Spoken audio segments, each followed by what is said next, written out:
Vancouver, thank you all for the Canadian love. I had a great weekend up there. You guys are the fucking best. The tour rolls on, y'all. Edmonton, I'll be there in a couple of weeks, September 29th through October 1st. Chicago, I will see you guys in November, the 11th and the 12th.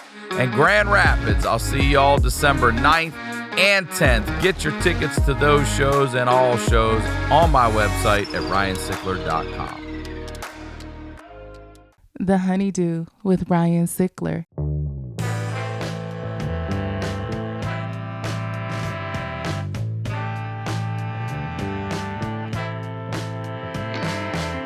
Welcome back to the HoneyDew, y'all. We are over here doing it in the Night Pants Studios. I'm Ryan Sickler, ryansickler.com, Ryan Sickler on all your social medias. Listen, thank you for your support. This show grows and grows because of you, and I can't thank you enough. If you are watching, please hit that damn subscribe button on YouTube, all right? If you got to have more, check out the Patreon. It's called The HoneyDew with Y'all, and I'm highlighting the lowlights with y'all, and I'm telling you, y'all have the wildest stories I've ever heard in my life. And I mean just through my life of sitting and talking to strangers on buses and planes and shit. The craziest stuff I've ever heard in my life. It is $5 a month. If you sign up for a year, you get over a month free. You get the HoneyDew a day early. You get it ad free. You get it at no additional cost. If you or someone you know has a story where it has to be heard, please submit it to honeydewpodcast@gmail.com. Hopefully we get to do an episode together. All right. Night Pants Nation tour continues to roll on into the fall and winter. Vancouver, September 15th through the 17th. Edmonton, September 29th through October 1st. Chicago, November 11th and the 12th. And Grand Rapids, I will be there December 9th and 10th. That's the business, y'all. You guys know what we do over here. We highlight the lowlights. I always say these are the stories behind the storytellers. And I am very excited to have today's guest back on the HoneyDew. Ladies and gentlemen, please welcome Kim Congdon. Welcome back to the HoneyDew. Wow, thank you. I'm so excited to be back. Well, we had a really great, fun episode. Listen, I'm going to say this before we even get into this. If you haven't seen Kim's first episode, you got one of the clips went viral talking about, was it an aunt and her nephew? Yeah. Who they caught having an affair. Yeah. Your mom and aunt, the storm. The storm. Rolling through all of Florida. Great episode. So thank you for being back. Yeah. Thank you for having me. You're welcome. Before we get into whatever we are going to talk about, plug all of it. Oh, okay. Yeah. You guys can follow me on Twitter at Kimberly Congdon, on Instagram at Kim Congdon. Check me out on Twitch if you're into that, twitch.tv/QueenCong1. And you guys can check out both my podcasts.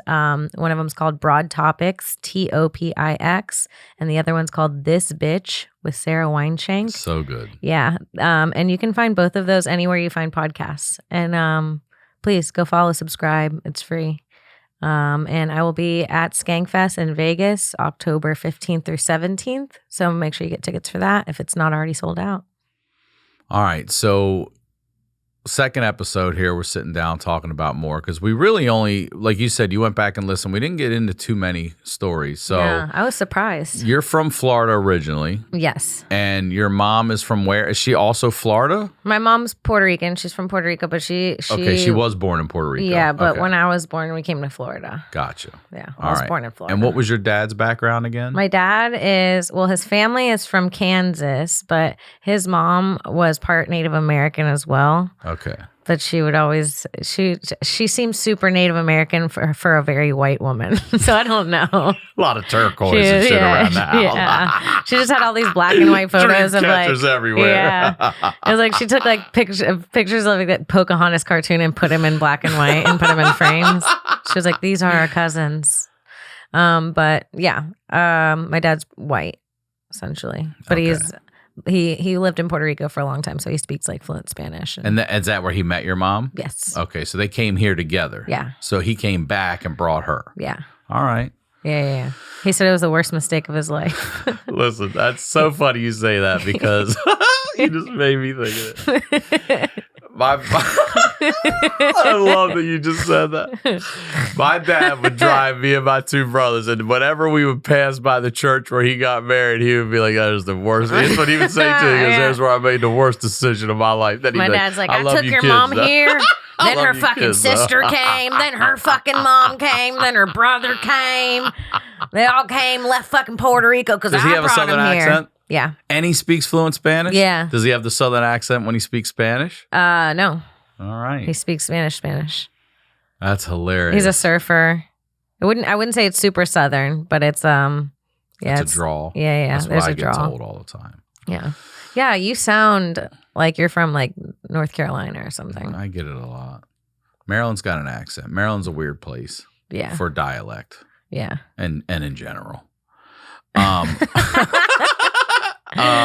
You know, it's so funny that I'm bringing up these stories now because when you don't realize when you're a kid that things are fucked up, right? And you don't realize till you're an adult. So this is like a story that I was just telling a friend, and then in the middle of it, I just started slowing down and being like, realizing how weird it was. But my grandparents growing up, we would spend like a lot of the time in the summers when my mom would work at my grandparents' house, and they lived at. Well, my grandma lived at this like apartment complex, and there was also like other kids there that were, either visiting their parents or their grandparents, and we would play with the neighborhood kids. And there was this one guy. I would go and play with this girl.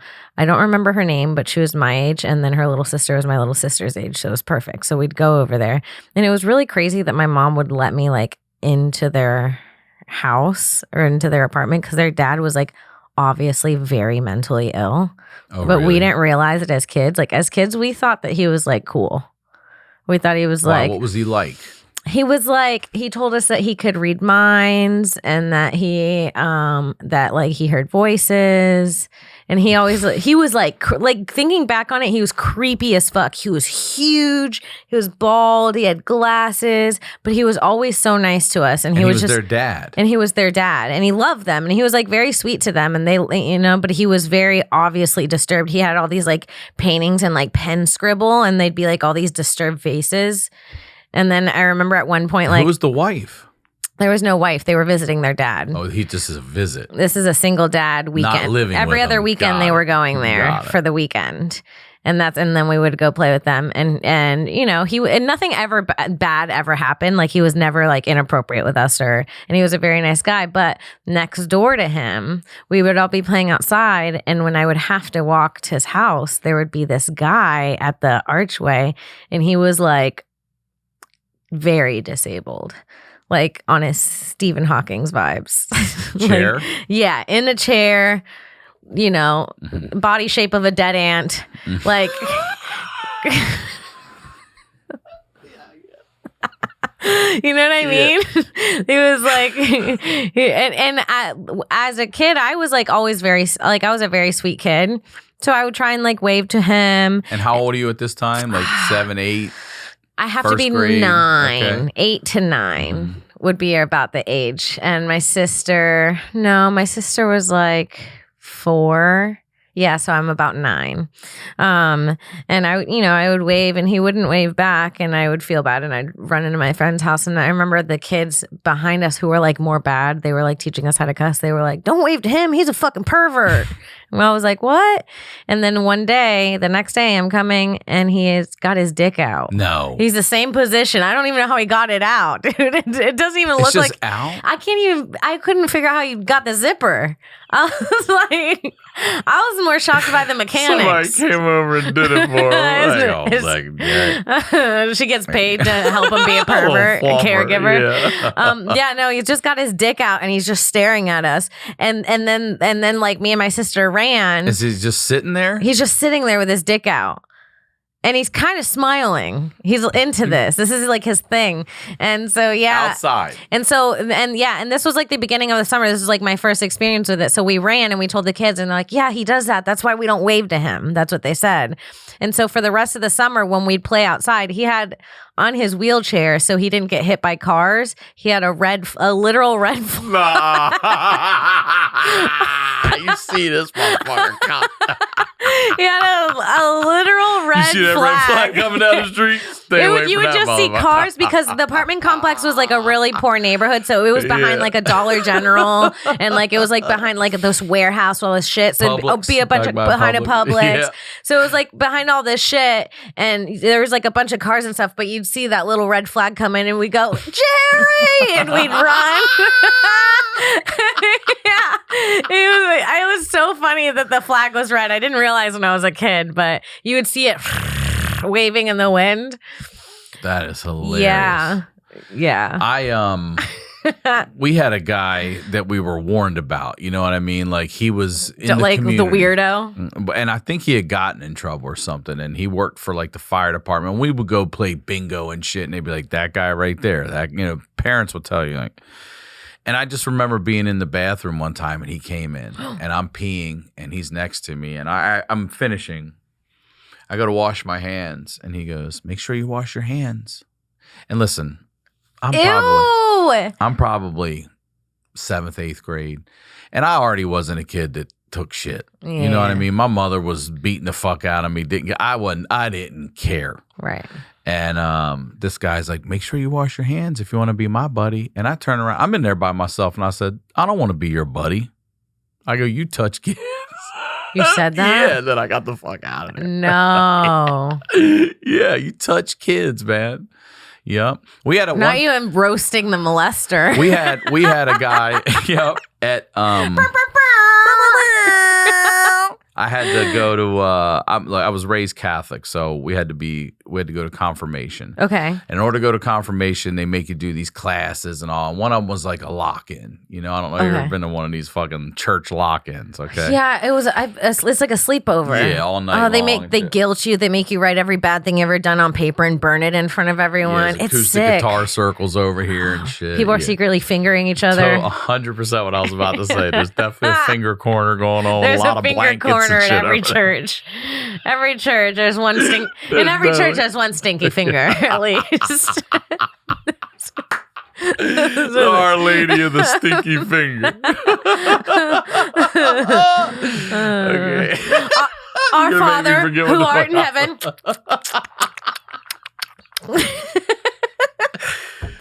Okay, cut that out. That's not getting cut out. This fucking pastor comes up to us, youth pastor. Okay. And he just comes up to me and my buddy, and he's like, "This is better than staying home on a Saturday night and jerking off, isn't it?" That's what he said. That's what he says. And I'm telling you, we didn't look at each other or anything. I didn't know he was going to speak. He didn't know I was going to speak. And I'm just looking right at this dude, and I go, "No." And he says it at the same time. We're just both going, "No." And we were friends forever, dude. I was like, "You're the shit. Fuck this guy. What are you coming up talking to us like that for, man? Nah, I've been told about you." Fuck those creepy dudes, man. Dude, church was weird. Church is a weird place growing up. Yeah. I remember I was there for the bagels and the bagels only. We didn't have bagels in my house. My mom wasn't like a bagel. It's not like Puerto Rican to have bagels, I guess. And I never had them until middle school when someone had them at their house. Church introduced me to untoasted bagels, which is a whole different story. I'll defend them. Fresh, soft bagels with some cream cheese. Yeah, I'll take that all day. Underrated. Yeah, very. But yeah, church is creepy. Writing down your sins. I was like 8 years old. I'm like, couldn't think of anything that I had done super wrong. So then I just started guilting myself all night, being like, maybe I am mean to my mom. Yeah, and also like to go into a booth and there's just this person on the other side that I'm not allowed to see. I'm just supposed to tell them the worst shit I've done. Fuck it, the fuck. I want him to tell me the worst shit he's done. Tell me what you done. Do you even have pants on over there, bro? You know, a lot of them just jack off to sins. Not them jacking off to sin. I was speeding the other day. How fast? 85 and a 50. That's the kind of shit I would say. I curse a little bit. I just lie, I'm lying in my fucking... Or it's fun to go in there and just say really bad shit. I'm lying right now. Yeah. I've killed 3 people. Yeah. Tell me more. Tell me about, you said you used to tempt these. This is crazy to do that. So there's something about being a kid in Florida. You get real bored. And I remember, were you like, I don't mean to interrupt because I'm gonna get yelled at for it, but were you an play outside a lot kid? Yes. Okay. Yeah, obviously. Yep. You can only get in trouble if you play outside a lot. That's right. What are iPad kids doing? They're just fucking sitting inside, getting virtually molested on Roblox. Yeah, you're right. They're getting it too over there. Yeah. But yeah, I was outside a lot. Like the same thing. We knew the one guy's house to stay away from, and that was the house that whenever we had friends over on our bikes, we'd be like, "Let's go throw rocks at that dude's window." Like all the kids were abusing the abuser in our neighborhood. But yeah, me and my best friend, she was, so bad when we were younger. I was like the anxious one. Like I was always like, no, we're gonna get in trouble. And she was like, growing up, my memory of is like me being like, no, we can't sneak out, and her halfway out the window going, if you want to be a loser, just stay. And me being like, all right, I'm coming. Like just like the movies. Like it was just like that was her. And we would get on AOL Instant Messenger, AIM, and we would go into chat rooms. And we would start talking to people and tell them like our real age. Like we'd be like, we're 13. I remember at this point, I think we were 12 doing this. And we would tell like men that we're 12. And then we'd tell them like, we would give them an address to meet us. And we would go and like. Hold on. They're entertaining you back the whole time? Yeah, we would talk to them sometimes for days. We would build like relationships with some of these and people. We were the original Chris Hansen, sweetie. Yeah, and then we would give them the address to a park. Catfishing pedophiles? Yeah, you're fine.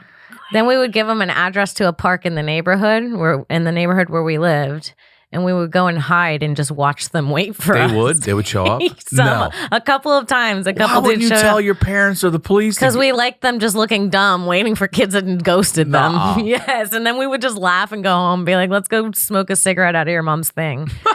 Your mom's thing. Your mom's ashtray. I'm seeing a lot of scary headlines about inflation, rent increases, the coming recession, but there's good news. Inflation has changed real estate, and there are new opportunities for first-time home buyers. If you've been waiting on the sidelines for the market to change, now is the time to start planning. That's why I keep recommending the How to Buy a Home podcast. Host David Sidoni is an industry expert who lays out what to expect from the housing market right now and what you can do today to take advantage. David Sidoni has years of experience helping first-time home buyers figure out their own path to home ownership. His podcast has helped so many listeners close on their first home. Plus, he just released a first-time home buyer starter kit at howtobuyaHome.com. It's a free resource with all the knowledge you need to buy your first home. Thousands of people have already taken advantage of the starter kit, and it can help you too. Start planning for the coming recession at howtobuyaHome.com and make this the last year you rent. Find How to Buy a Home on YouTube and wherever you listen to podcasts. It's too nice out to be too damn high. I get it. Just because we've aged out of summer break doesn't mean we don't need to chill out, ditch the munchies, paranoia, and potency of today's weed with Dadgrass. Dadgrass is legal, organic hemp that relaxes your body and mellows your mind. Dadgrass CBD products are made with 100% organic hemp that's easy to dose, and the effects come on smooth. They offer a variety of products from their smokable pre-rolled joints as well as hemp flower and variety of CBD tincture drops. Enjoy the effects of CBD while keeping a clear head.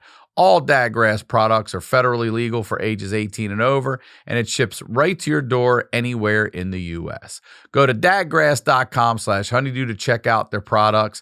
Whether you're looking for a new buzz or a chill way to enjoy an old favorite, Dadgrass will leave you in a euphoric mood. Right now, Dadgrass is offering my listeners 20% off your first order when you go to dadgrass.com/honeydew. Go to dadgrass.com/honeydew for 20% off your first order. That's dadgrass.com/honeydew. Now, let's get back to the do. You would fucking catfish them to the park and then sit there and watch these losers. Yes. What did they look like? Dude, listen, if I it was was only walking through two a park, times. It were was they only 2 times. unsuspecting? What? Would they be unsuspecting, No, or did they I mean, look like? one time it was like a nice looking Mexican guy, and then the second time it was like a little chubbier, like bearded. How old? White dude. Would you Like say? I would say probably 20s, I looked 30s? I thought they looked a lot older then, but I would say probably late 20s. Knowing early they're talking 30s. to 12 and 13-year-old. Oh. And we would just laugh and watch them and literally just leave. If my daughter fucking told me she did that, I'd be like, My parents didn't even know. I They know, probably right? still don't know. Imagine? Could you imagine that I your know. kids doing that shit outside? I know. One time her mom we actually left the chat open and she saw that we were like, yeah, flirting. She was like reading it out. It's nothing's more awkward than someone's mom reading your sexual messages out loud while you're standing there. And you're 12 and 13. You're going to show them what with your breasts? You know? It's like, And this guy's coming too. yeah. Oh, fuck. She was always getting me in trouble. She was like so crazy. I remember the first time I smoked weed, she was like, we lived in different towns. We were like best friends when we were in 3rd grade. And then in 5th grade, I moved. But our parents would let us see each other like every other weekend. It was like an hour away or something. And so when I would go see her, she was always like getting worse and worse. You know what I mean? Yeah. Like she was changing and I was Already kind knew of the shit in that neighborhood. Yeah, No, she was getting finger blasted and she was like telling me all the details. Actually, I'm wondering if we should bleep her name out. Did you say it? I think I don't said remember. it once. But yeah, she asked me if I wanted to smoke, and I was like, yeah, I want to try smoking weed. So she's like, we're gonna go smoke at my friend's house. I was like, cool. So nighttime comes. This is that window moment where I'm like, I'm scared, and she's like, come on, don't be an idiot. So we're walking. We're probably we're 13, and we're walking 2 a.m. in the middle of the street. We used to do that all the time. Sneak out of the house was the best. It was so fun. So fun to sneak out of the So house. fun. And my other friends were different. Like I was sneaking out of the house at the time, but like in my neighborhood, I had my friends, I'd had a bunch of boys come into my window, sneak me out, and we'd all go like swimming and jump on a trampoline. And it was like very innocent. Like that was like my kind of thing, but her kind of thing was like, let's go smoke pot with these kids. Let's go tempt pedophiles. It was always like something crazy. So we go to this house and we go in, and it is like, I didn't realize it then, but now I know it was like a trap house. Like there was, there was we went in a weird way and there was like no way out. And everything was like, we go into this room and the guys that were there's like, it's me and her. And we go into this room and there's another girl that looks about our age. And all of these guys are like 18 or 19 and we're 13.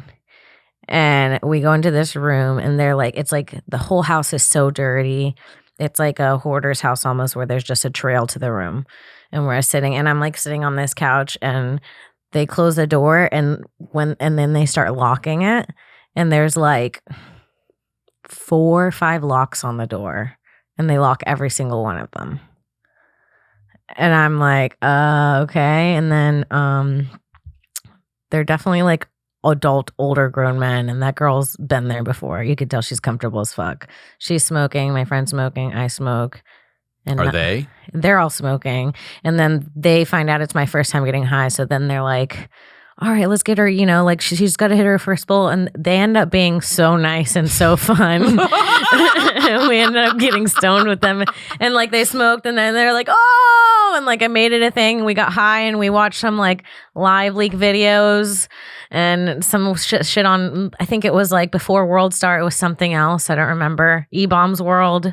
Yeah, I remember. We were watching some of those, and then they unlocked all 17 of their doors and let us leave. But it was really weird thinking back that we were just fucking these young 13-year-old girls hanging out with like 19-year-old men. Yeah, I mean, I wouldn't be a junior or a freshman in college hanging out with some 8th graders. No, that's insane. That's and getting them high. Yeah. That's the fucked up part. I had a friend that was in town with her sister who was 14, and we were smoking near her sister, and I felt weird. And she's like, oh, she smokes. I don't let her when she's with me, but it's fine that I've already started educating my daughter, like the fentanyl shit that's going on right now. I already started talking to Stella about it. Unfortunately, a friend of mine's daughter passed away from it, and she asked what happened to his daughter, and I wasn't going to lie. So I've been teaching her about fentanyl and pills and stuff that you do get from the doctor can be deadly if you don't take it properly. And, don't trust everything that comes from, a pharmacy. And I've taught her about marijuana already. I tell her I smoke it. I tell her it's medicine. I tell her my doctor knows, prescribes it. He knows I use it.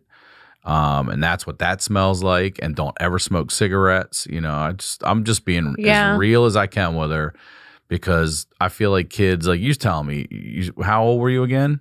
That was 13. 13. I mean, that's 5 years from now. And that's going to fly by. And I feel like it's getting younger and younger with the older kids or their parents having these things, and you get a dirty Percocet or something and boom, you're fucking dead. So, yeah, it's a wild fucking... It's scary to think about all the things you might miss, all the lessons that you're not thinking of. Like, oh, I didn't even tell you that. Like, right. I was telling Sarah the other day, I didn't know I was pulling a toast out of a toaster with a fork until I was 20.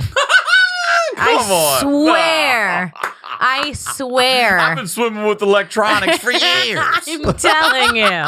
That is not a lie. I swear. I didn't know until like my college roommate was like, yes. And she was like, what are you doing? She like screamed. And I was like, she almost killed me, bitch. Grabbing you back. Yeah. I was like, what? And she was like, you can't do that. You're going to get electrocuted. And I was like, I've been doing this for so long. Yeah, you're right. There are so many things. I have to teach her that. I've told her that already. I tell her that. I already told her. My mom forgot that one. Electronics in the water is a fucking no-no. Don't ever put a plastic bag over your head. Don't ever get into an abandoned fridge or any kind of fridge. You're not getting out, or dryers, washers and dry, like that shit. You got to tell kids that shit. You got to tell them. Yeah. An abandoned fridge. You're just locked in. I'm sick.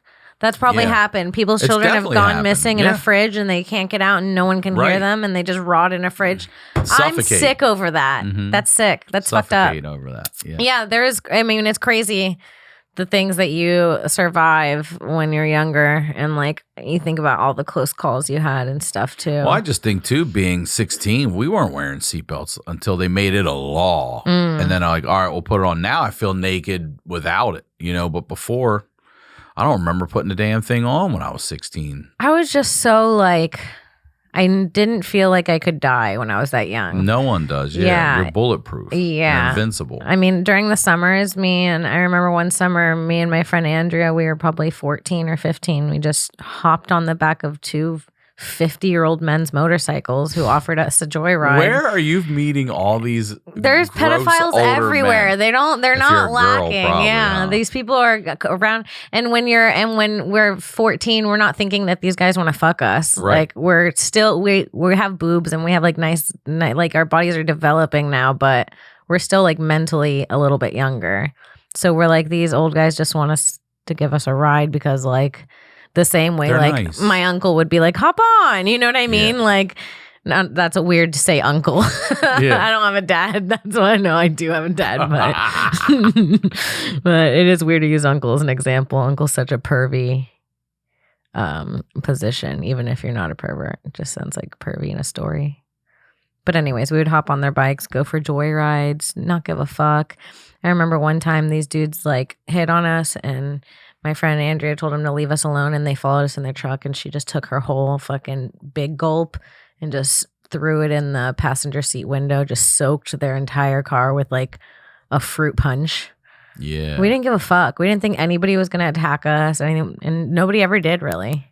Everyone let us off their bikes, out of their rooms. I don't know how, but we got really lucky, I feel like. Have you ever had a near-death experience? Yeah, I've had a couple moments where I'm like, that was really close. Like me and my sister almost got in a really, really bad car accident once. And I actually don't even realize how there was like a car, like a race car in our hometown doing Street over racing. 100. Yeah. And I mean, I honestly feel like sometimes, you hear those stories where it's like, maybe I did die. There was like moments where me and my sister still talk about it. And that was like years ago, and we're like, maybe in another universe we died because neither of us understand how we didn't. But we made a right on a road where the speed limit's already pretty fast, but there's cars going this way and there's cars going this way, and we're making a right. So I only look this way because I don't need to look this way to make a right, you know? So I'm looking this way, no one's coming. And as I turn and the car's already turned, the car that's speeding, doing like 100 is passing another car illegally. So now he's in your lane. Now he's in my lane and I wasn't there a second ago, Right. which is why he was going to do it. So I turn and he's in my lane. And I mean, it had to have been like a centimeter, missed us and flipped into a ditch. Whoa, he crashed. Yeah. Oh, holy Terribly, shit. yeah. And Did he they were die? both, no, they were both okay. They went to my high school. I recognized them. They were both okay. And we were like, our car didn't even get touched. They had to get towed and stuff, but they were like in a ditch and everything. Damn. Mm-hmm. Now you look right every time? What? Do you look right I look every right time? every time. I would too. Every time. I'll be like, yep. yeah, Every time hell because yeah. of that one moment. That's I'm all like, it takes. yeah, you can't trust people not to pass in an illegal lane. You just can't trust other people. That's why whenever I see people going on the highway so fast, I'm like, it's fine if you're a good driver, but how do you trust these people not to just not use their turning signal? Oh, my dad told me that one time. I'm making a right and cars are coming this way and this car's got its blinker on. But he's been driving so long, he sees that it's not really slowing down. I'm a new driver. I see the blinker and I'm like, he's clearly making a right turn. But he doesn't really know. He doesn't have but he changed lanes, but he wasn't making a right. That blinker's still on. Mm-hmm. So I'm about to enter out into his right of way, even though he has this blinker on. And my dad was almost got T-boned. And my dad was like, never trust the blinker. Don't Never. ever. Sometimes people, and then he would point out, look, that asshole's driving on the freeway right now. That blinker's been on for 5 minutes. You know what I mean? So I was like, oh, and now I don't care if their blinker's on. I sit there. I will always sit there. I know. I putt. I'm not a fast driver. I don't need speed.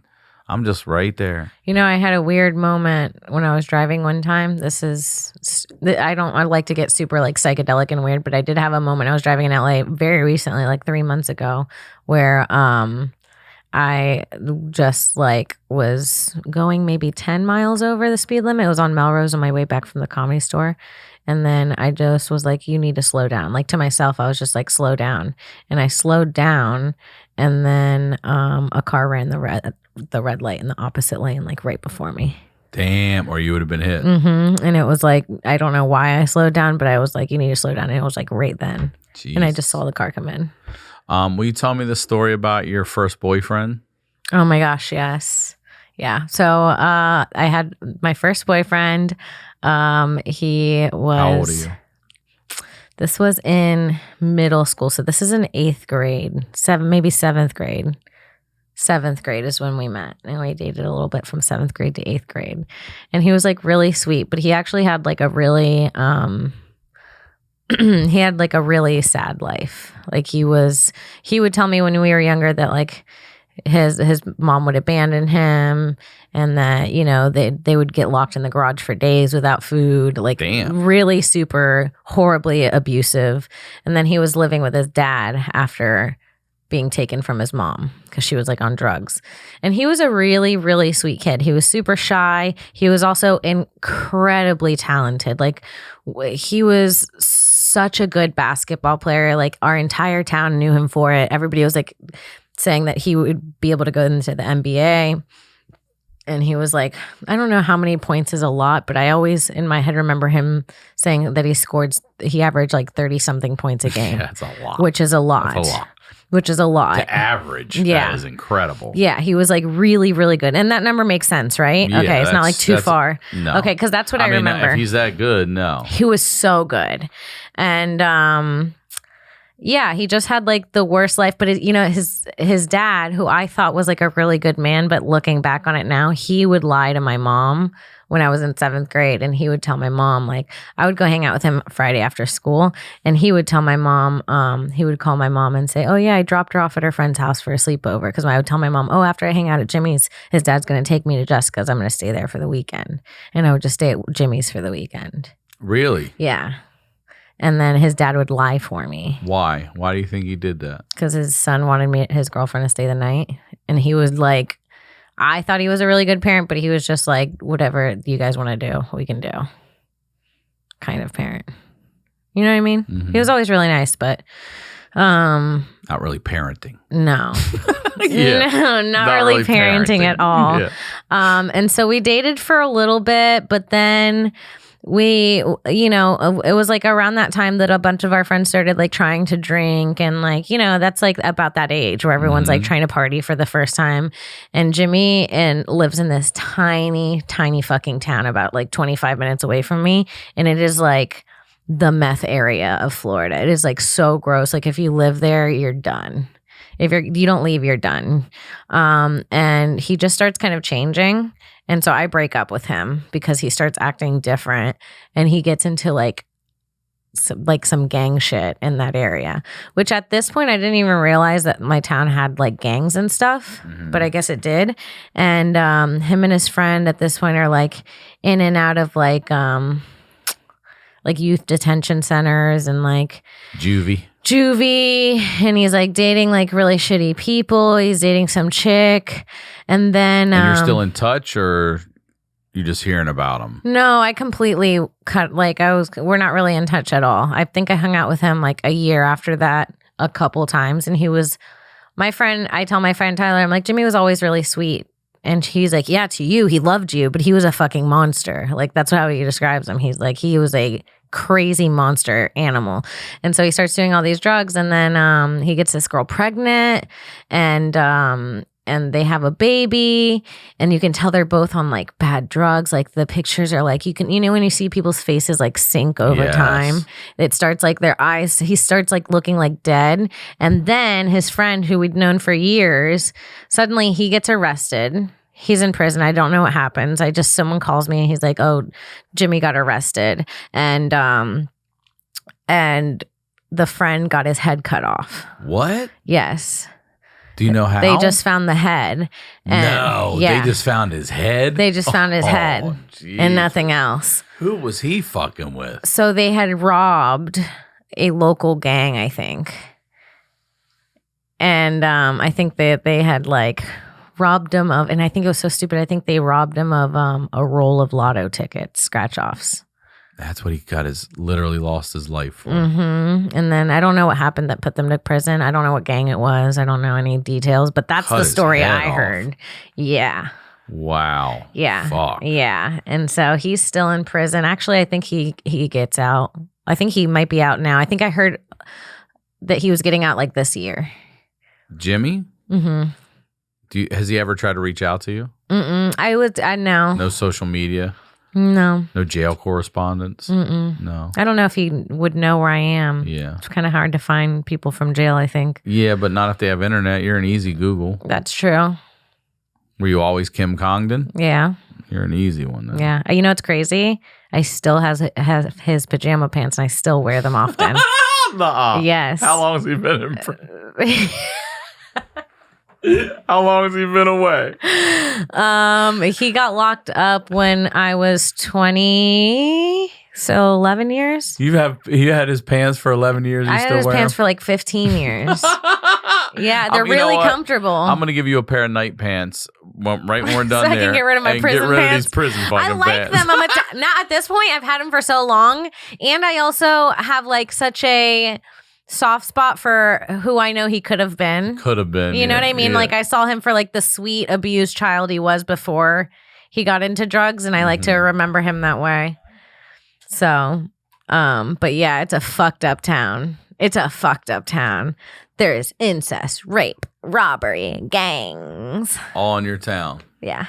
Fun stuff. Probably all in every town. Yeah. There's crazy shit that happens in every town. Every fucking town, there's some weird shit that goes down. In my town, like my parents were like always well, I'm sure this was not just my parents, but my parents were like the parents that the police knew. Like, because they would be fighting in a domestic violence way. Oh, no. Like, I was like, if you were a child that has teddy bears from the trunk of a cop car, sound off in the comments.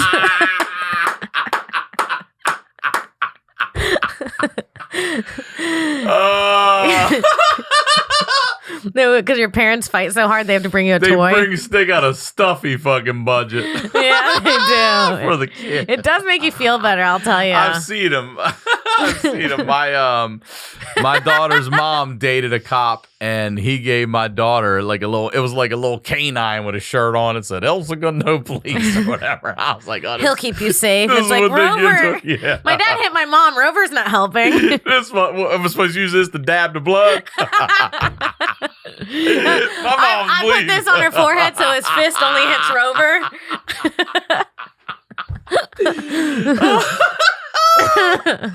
Oh shit, that is too much. Yeah, man. I'm sorry. You got a whole bin of fucking stuffed animals. Dude, my parents from various police departments. Going online without ExpressVPN is like using your smartphone without a protective case. Most of the time, you'll probably be fine, but all it takes is one drop on a solid concrete to make you wish you had protected yourself. Every time you connect to an unencrypted network in cafes, hotels, airports, your online data is not secured. Any hacker on the same network can gain access to and steal your personal data, your passwords, your financial details, all that stuff. It does not take much technical knowledge to hack someone. Most middle schoolers could do it. ExpressVPN creates a secure encrypted tunnel between your device and the internet. Hackers can't steal your sensitive data. It'd take a hacker with a supercomputer over 1 billion years to get past ExpressVPN's encryption. Fire up the app and click one button to get protected. Plus, it works on all devices, phones, laptops, tablets, and more, so you can stay secure on the go.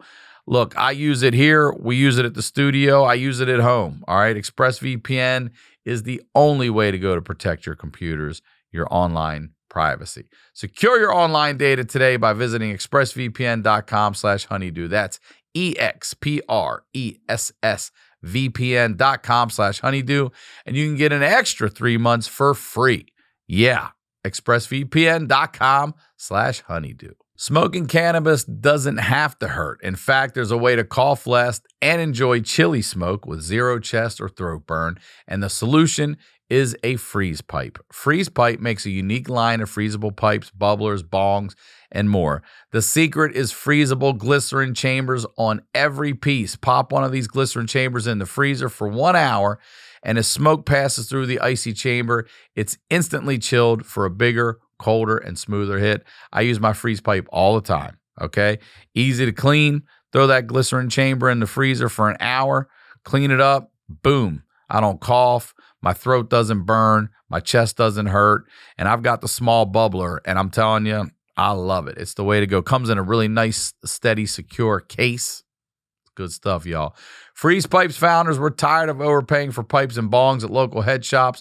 With state-of-the-art glycerin coils and water filtration, Freeze Pipes pieces cool smoke by over 300 degrees.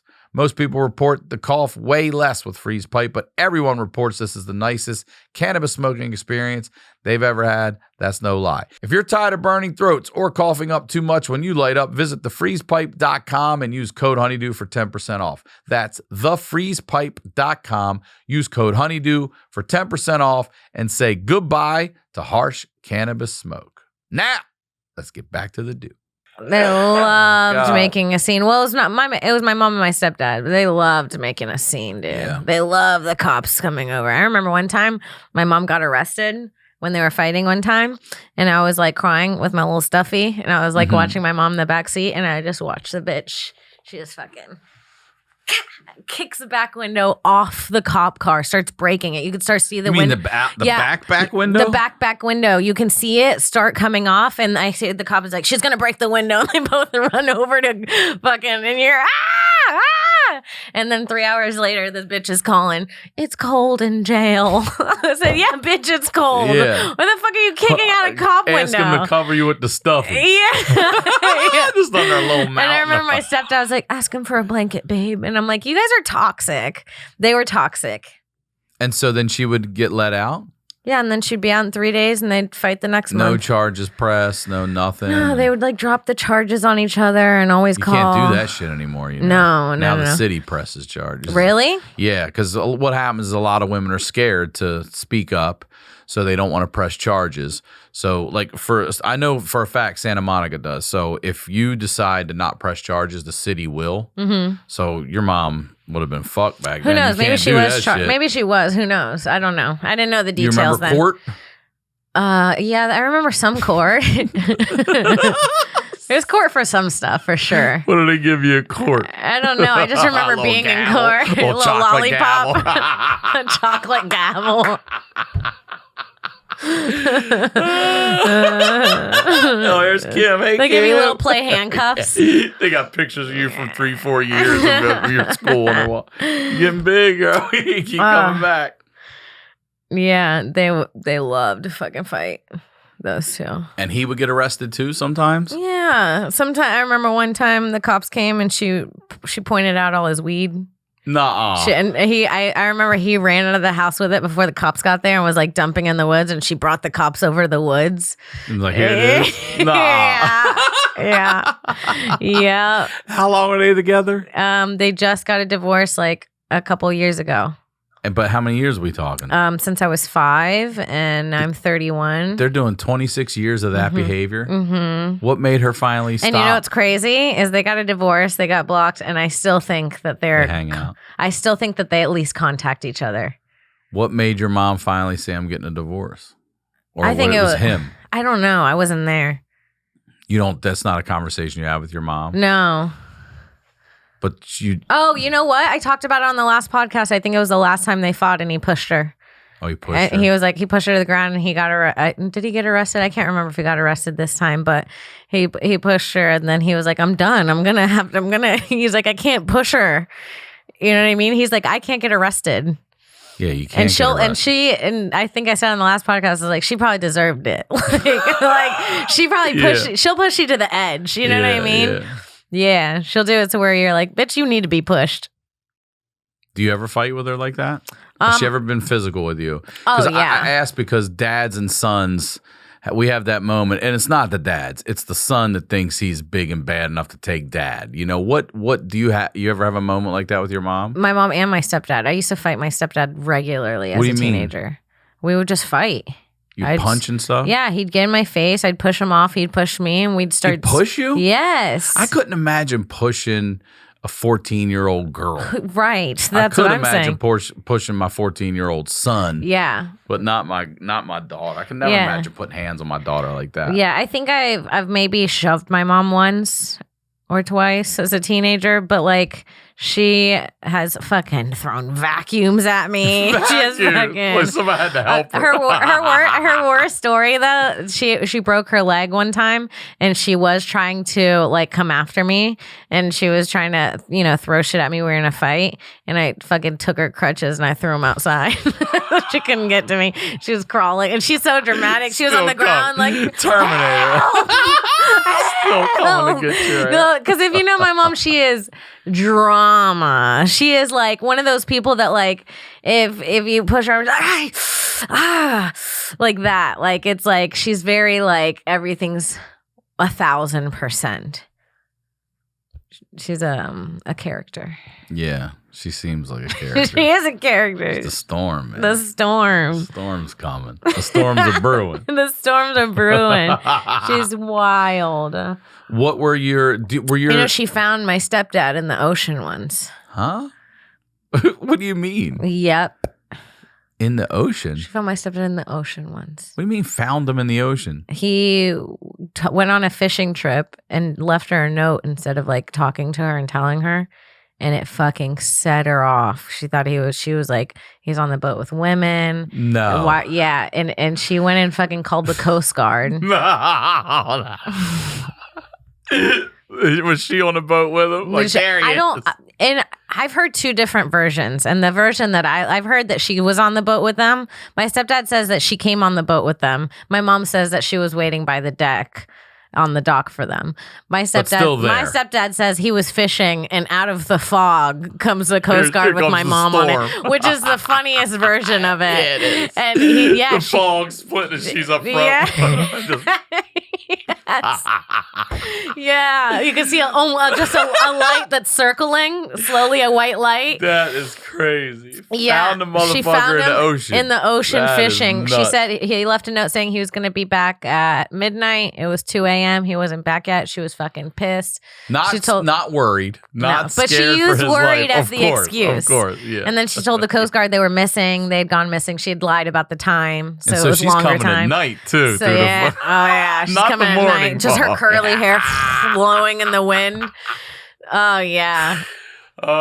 His brother says one of the scariest things that ever happened is one time they were just hanging out in a room, my stepdad and his brother, and they were just talking, and they were getting ready to go out, and they were just having a normal conversation, sort of pre-gaming before they went out, and they're like, where's Mary? And they're like, I don't know where she is.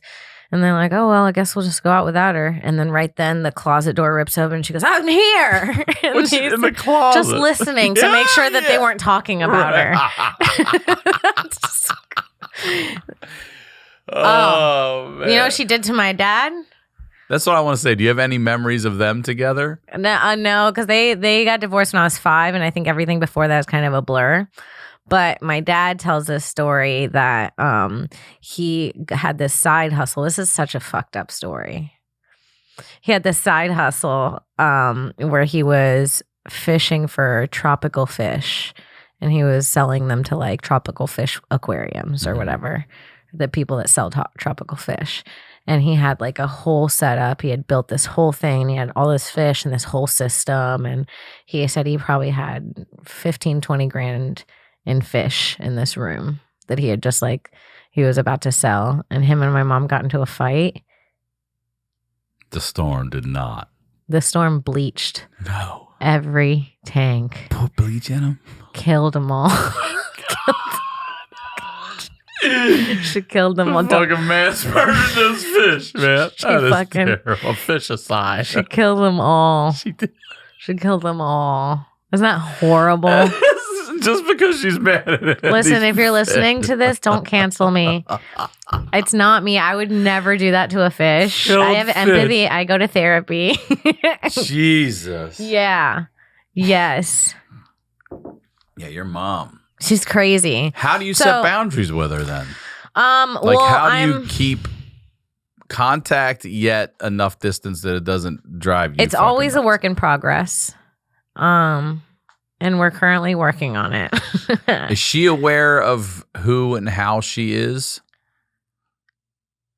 She is aware that I feel that she is that way. Okay, she's just like, what's up? I'm fine. She's like, what's wrong with you, bitch? She's like, you're grumpy. And I'm like, you're abusive. You're grumpy, yeah. Yeah. Yeah, you're abusive. Yeah. Yeah, so she's kind of aware. It's a work in progress. It is.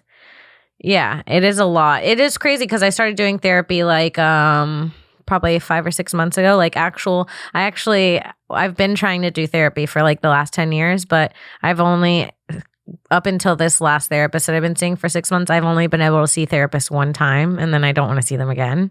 I would get like wildly embarrassed about sharing things and then just like block them. So I blocked like 9 or 10 therapists before this. And then so what about this one's working for you? Are you just ready? You want to hear it? Yeah. My therapist also works with prisoners. And it's the only one I like. So I'm like, there has to be something to that. Yeah, your mom's been locked up enough. Yeah. It's got to be something to that. Yeah. So I'm starting to realize a lot of things. It's very crazy because it was very confusing. Me and my mom got along really well until I was about 16. And I couldn't figure out why. And I think it is because I turned 17 and mentally she just has always been 16 and she still is. Yeah. She still acts a lot like a high school kid. Still, yes. High school drama, always never real drama. It's always some dumb bullshit. Yeah. Yeah, always. And it's like, and it actually, it fucks you up because you grow up and you don't know how to deal with things. Like when I moved to LA, I didn't realize that hitting people was a big deal. I was like, yeah, that's how you solve. In my head, legitimately, I was like, that's how you solve things. How else would you? There was no other. There was not even like I didn't even know there was other options. I'm gonna punch you. I was like, who talks? Yeah, I was like, that's gay. Who talks? And they're like, you can't say that either. Yeah, you can't say that either. Yeah. Tell me about Mr. T. I want to hear this story. Not Mr. T from the A team, but we're going to call this person Mr. T. We're going to call this guy Mr. T. I was in high school. And my high school, they did some questionable things. Like when they were teaching us about like World War II, they had us go into the hallway of a building and suddenly it was transformed into a concentration camp and there was like these people and they were like, this is not what I thought you were going to say. I thought you were going to do like get on the wall, put your head between your legs for the fun. No, it was like they were like, you're going to Auschwitz. we go into a room and suddenly there's like a guy and he's like, I want blue eyes, and he's like drilling into a student who's acting, and then they're hurting us in a corner. Like I was like, whose idea was this? They made us like really go through it and like hide in an attic. It was nuts. Nuh-uh. Yes. And they're like, this is how Anne Frank felt. This would never fly today. I know. At all. That was an actual thing that happened in my high school. If you went to my high school and you remember that, sound off in the comments. Because in case people think I'm making this up, I want someone from my high school to confirm. Is nuts. Yeah. So my high school is a little crazy. They had some crazy moments. I had this teacher, this history teacher, and this was in, I believe 10th grade is when I had him. He was my 10th grade teacher, I believe 10th or 11th grade, and he was my history teacher, and he was, I mean, the first day of school, I was like, this is the coolest teacher. You know, the first day of school, they're all introducing themselves. He's like, hi. He comes in, strolls in the classroom. He goes, he's got eyes kind of like yours. He goes, my name's Mr. T. I teach this class. It's going to be this long. He goes, I want to say something right off the bat. You see this picture of my son? Look at his eyes. You see how they're all small like that? I don't you ever coming in here and saying, Mr. T, you're high. He was definitely high. Yeah. And he was just trying to make this announcement up front. That I'm not high. That I'm going to look like this high. every day. Yeah, I'm coming in high. Yeah, this is what I look. He was basically like, this is what I look like. None of you need to be reporting me. He was like, my son looks high. I look high. You have a problem with it? Let me know. And we were like, cool, this guy's cool. He's making comments like, and he's getting comfortable. So throughout the semester, he's... How old is he?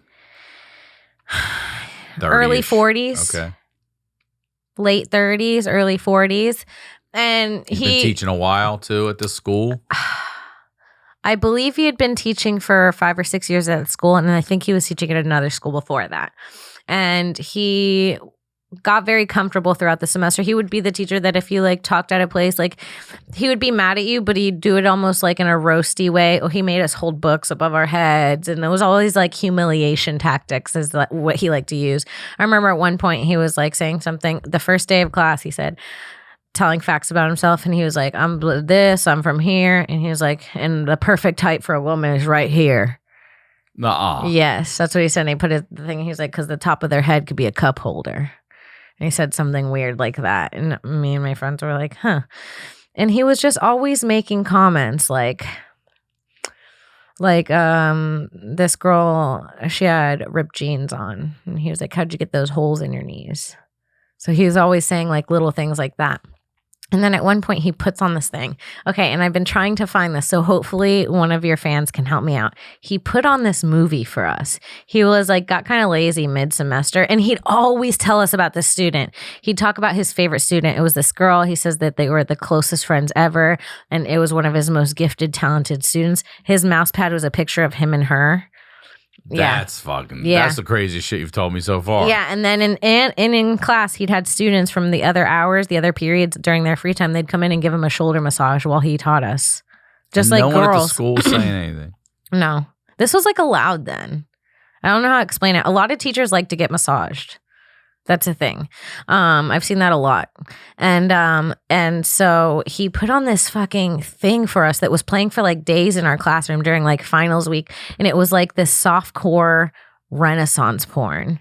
Like it was like, I remember one of the scenes where like all these people were walking into an orgy and it said first serve, first come as like the entrance sign. It was like a comedy. This is what he put on? Yes. And it was like a soft core thing. And it was like just people fucking and like titties.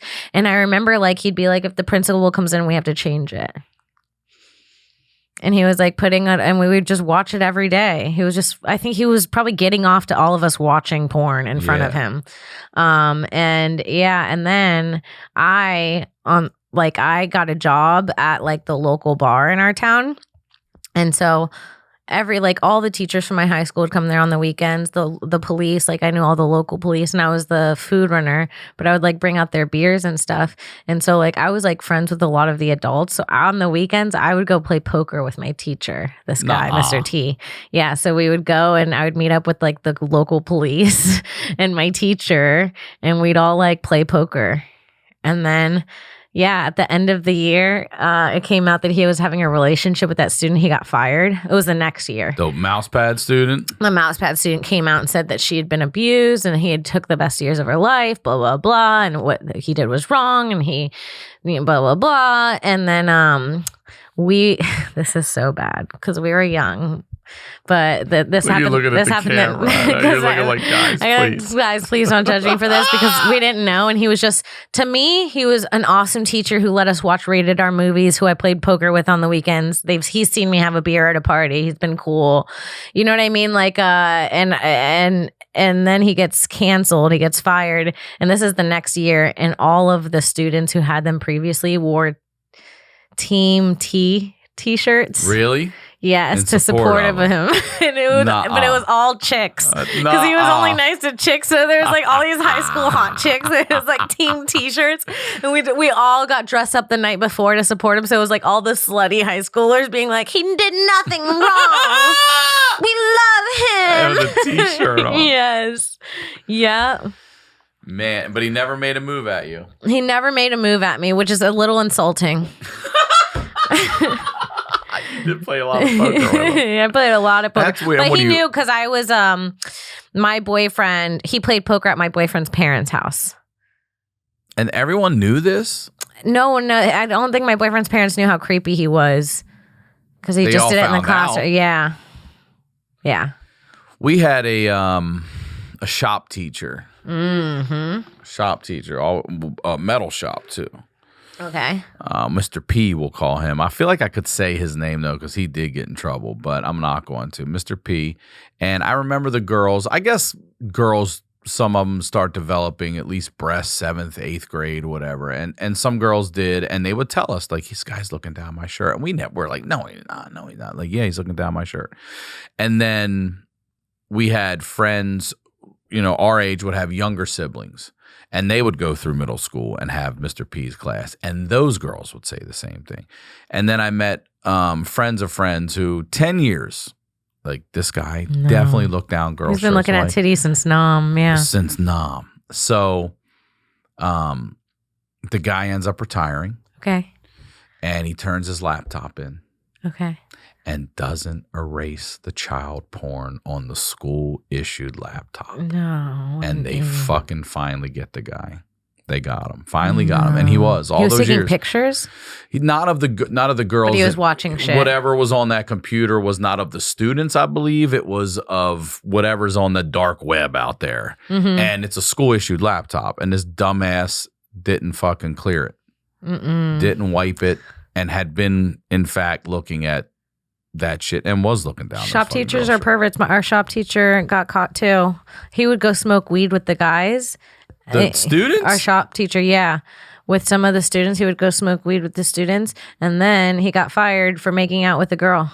Nah. In the class. And then I was offended because he didn't take me to smoke weed or make out with me. I couldn't even be one of the boys. He didn't know you at all. No, he just didn't neither of them. I was like, please. Yeah. Our softball teacher was dating a student.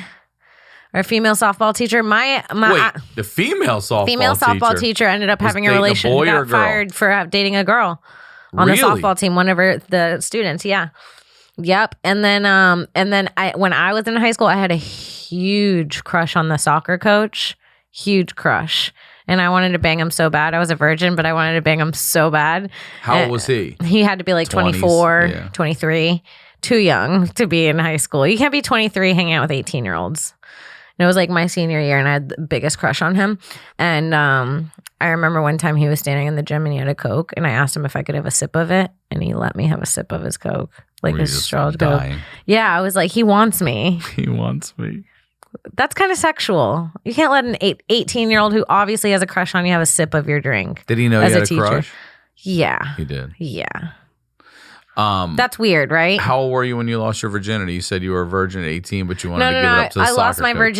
virginity when I was 17, but that's when I first saw the soccer coach. Who was the boy was this a boyfriend or what was it was the a boyfriend. I lost my virginity to a virgin. It was very... Virgin. I was a virgin too. Virgin? Team virgin. Very eventful. Eventful. It really... I was like, so it doesn't fit. I was like, fine. Did you finally do it? It took a while. Yeah. I lost half of my virginity in a Honda Accord, and I said, we'll finish the other half later.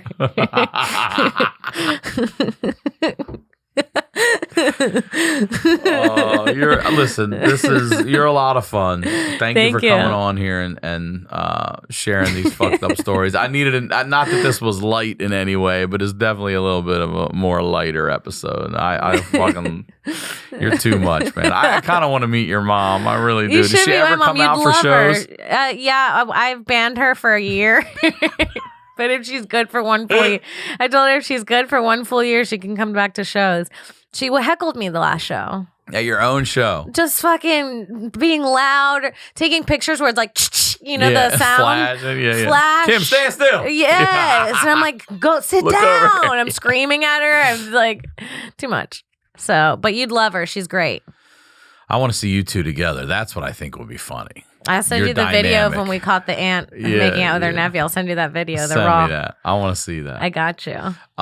Promote everything you like again, please. Yeah, you guys follow me on Twitter at Kimberly Congdon, on Instagram at Kim Congdon. Check me out on twitch.tv/QueenCong1.